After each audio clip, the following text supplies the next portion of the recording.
Senhora, perdoai, vossa majestade fidelíssima, a esta mulher, enlouquecida pelas penas do amor ingrato e de grandes vilanias cometidas por aqueles que se creem mais poderosos do que vós mesma.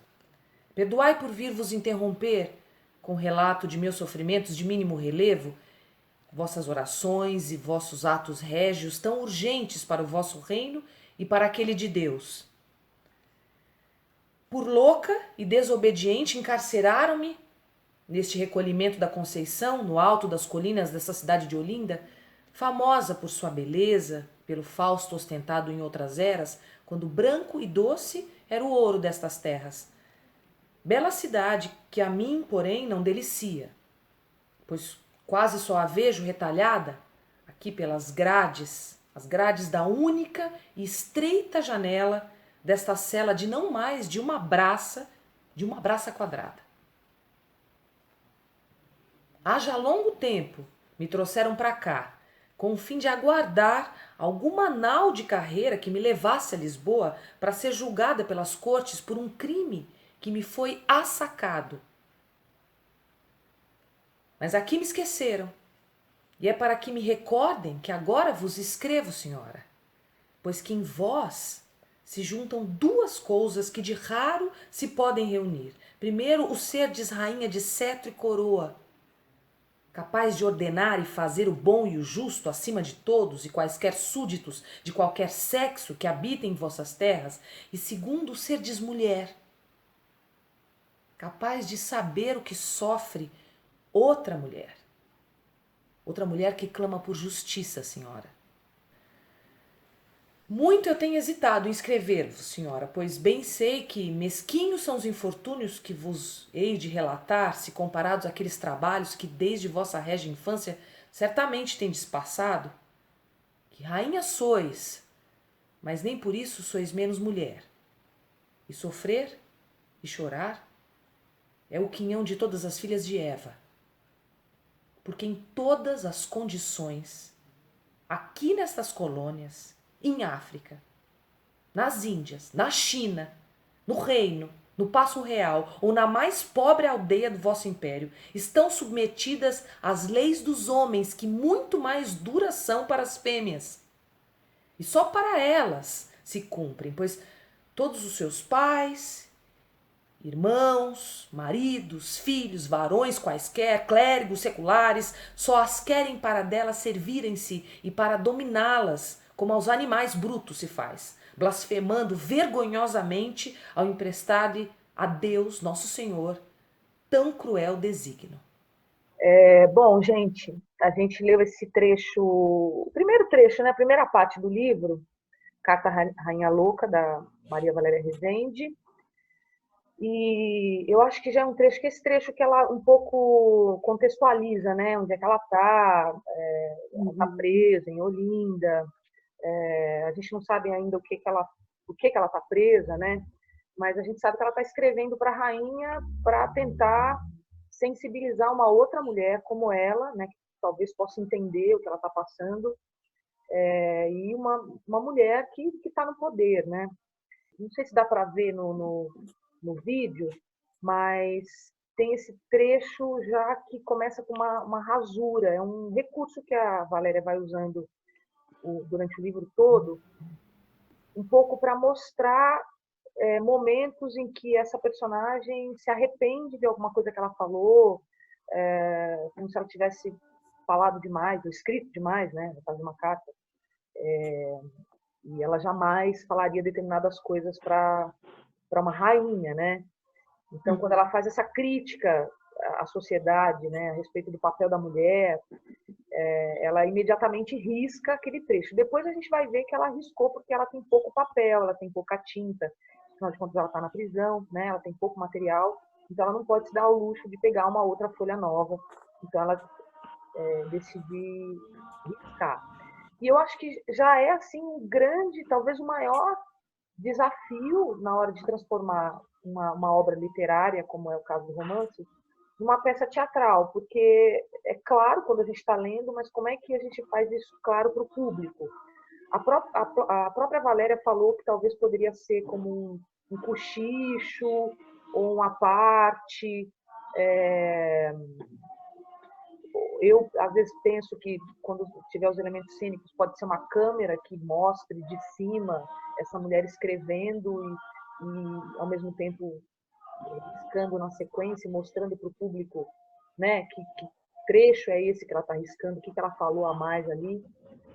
Mas não sei, eu acho que já é um primeiro, né, uma primeira questão assim nessa adaptação, né, de literatura para teatro, né? Quando a gente conversou há um tempo atrás, eu lembrei muito de uma artista plástica chamada Raquel Stolf, que trabalha com a rasura. Eu tinha até te mandado umas imagens e tal, mandar para a Paty, porque ela é uma artista plástica que chamou minha atenção. Ela participou de um prêmio há um tempo atrás e ganhou o prêmio Marco Antônio Vilaça, e eu tive acesso a essa obra e eu vi algumas conexões. Quando você trouxe a coisa da rasura, me trouxe muito a obra dela, assim, como procedimento mesmo, estético, sabe? Porque ela faz um trabalho todo em cima das rasuras. Então, as obras são várias rasuras, e você fica o tempo inteiro imaginando o que estaria por trás, né? O que está escondido nessas rasuras. E eu acho que a grande narrativa é essa, o que está por trás, né? O que está escondido. Só que aí eu acho que é o inverso, na verdade, o que está nessas rasuras, e não no que está escondido, né? O que as rasuras escondem, o que são essas rasuras, né? O que precisa ser rasurado para não ser mais perigoso do que já é, sabe? Fiquei pensando nisso. Acho que também tem a relação de poder, né? Ela está falando com uma rainha, né? Acho que, pelo menos no trecho que eu li, tem muito isso. É quando ela, dentro da condição dela, apesar de estar pedindo ajuda para uma outra mulher, é uma condição bem diferente, né? É a rainha no poder, é quando ela deixa escapar também a visão dela sobre essas diferentes posições e condutas dentro de cada posição, né? Da posição da rainha. Então também tem esse algo que lhe escapa, né? E que não pode chegar lá, mas que escapa a ela, né? Bonito. Ela inclusive usa isso, né? Ela fala, essas coisas que eu guardo, né? Ela fala, as coisas que eu guardo, que é para elas não escaparem de mim, né? E, principalmente nesse momento que ela está, né? Super vulnerável mesmo, né? Uma situação de prisão e tal. Não, e eu acho muito interessante assim que até a Paty levantou, né? Um pouco o que a gente está vivendo, assim, né? Esse momento de todo mundo estar isolado e confinado, né? E as formas como a gente se comunica, eu acho isso super. Quando a gente pensa na carta, né? Nessa forma de comunicação que há muito tempo a gente deixou de usar, né? Depois de todos esses recursos virtuais aí que a gente tem, né? E uma coisa até que eu falei com um carteiro, um dia passando na rua, conversando com ele, assim, nem estava pensando no livro, nem nada. Eu falei, nossa, então, hoje em dia você só entrega conta, né? Ele falou, conta e cartas dos presídios. Porque as únicas pessoas que ainda mandam carta são os homens e mulheres que estão em presídios, né? E é o caso da Isabel, né? Também. Tem uma coisa também das mulheres que precisam se travestir de homens, né, para conseguirem existir, assim. Aí, para mim, vem muito Maria Quitéria, né, heroína da independência. Fico pensando em Santa Joana, essas figuras da Orlando, aquela obra da Virgínia, enfim, essas mulheres, eu acho que elas fazem com que a gente reflita, né, sobre essa questão do gênero também. Porque ser preciso, né, passar por outro gênero para poder dar vazão às suas potências criativas. Levando comigo apenas minhas roupas, minha enxerga pesada das folhas de papel ali armazenadas em meio a 2 finas camadas de palha, e o pequeno menino Jesus, legado de minha querida irmã Blandina, deixei para trás aquelas portas pesadas. Eu já não temia as ruas, certo de que poderia viver de minha única riqueza, a qual ninguém me poderia roubar. o meu saber das letras. Sentia-me chamada a prosseguir pelo mundo e talvez, se me fosse dada essa graça, denunciar em grandes letras e alta voz o mal que haviam feito a Blandina e a quase todas as mulheres desta colônia, a quem nos pudesse socorrer, como faço agora, escrevendo a Vossa Majestade. E para onde havia eu de ir? Para onde ir? Para debaixo de algum arco, nas ruas da Bahia tão perigosas e traiçoeiras para uma mulher? Disso tudo havia muito, sabia eu. E desde antes concebi o ardil de obter trajes adequados e fazer-me de homem, cada vez que tinha de ir buscar à rua os meios para alimentar e curar minha amada irmã, a quem o pai tudo negara. Fazendo-me de macho, dotado do talento da escrita, munida de folha de papel, uma boa pena de metal, um frasco de tinta e lacre furtados do convento, mais alguns sinetes que talhei em madeira, muitas vezes me aventurei pelas ruas e tavernas a ganhar tostões às custas dos letrados senhores, sempre necessitados de quem lhes escrevesse cartas, petições, contratos e testamentos falsos ou verdadeiros, e versos indecentes para presentear as suas marafonas. Assim, permaneci ainda 1 ano na cidade de Salvador, abrigando-me por um punhado de réis na água furtada da casa de uns comerciantes que me tomavam por um estudante tímido e calado, e não faziam nenhum caso de mim se o aluguel lhes fosse pago no dia certo, coisa fácil para o discreto e bom forjador de documentos falsos e bem pagos que me tornei. Assim vivi eu, Joaquim, homem livre, útil à cobiça dos outros e à minha própria sobrevivência por léguas sem fim do chamado Caminho dos Sertões. Por ali cheguei inteira até Minas. Me acostumara a ser Joaquim, mas me descuidei de meu corpo feminino, dos efeitos que sobre ele tem a lua, e já às portas da vila de Sabará traiu-me a natureza. Ao saltar da montaria para apresentar aos oficiais de guarda minha perfeitamente falsificada certidão de batismo, viu-se um jorro de sangue manchar e escorrer pelo couro da sela e por entre as pernas de meu calção que já fora branco. Agarraram-me todos, por bem ou por mal, não sei, despiram-me das botas e do calção, e não pude mais esconder quem sou, e as vestes arrancadas me tomaram vossos homens. Todo o resto do que era meu, a mula, o embornal, meus instrumentos de trabalho e a pecúnia que eu com eles ganhara, já não me pertencia, já não tinha a perder, senão uma vaga esperança de encontrar o meu pai, e bem sabia que a pouca liberdade exterior de que gozara até então extinguia-se para sempre. Quiçá, como minha própria vida.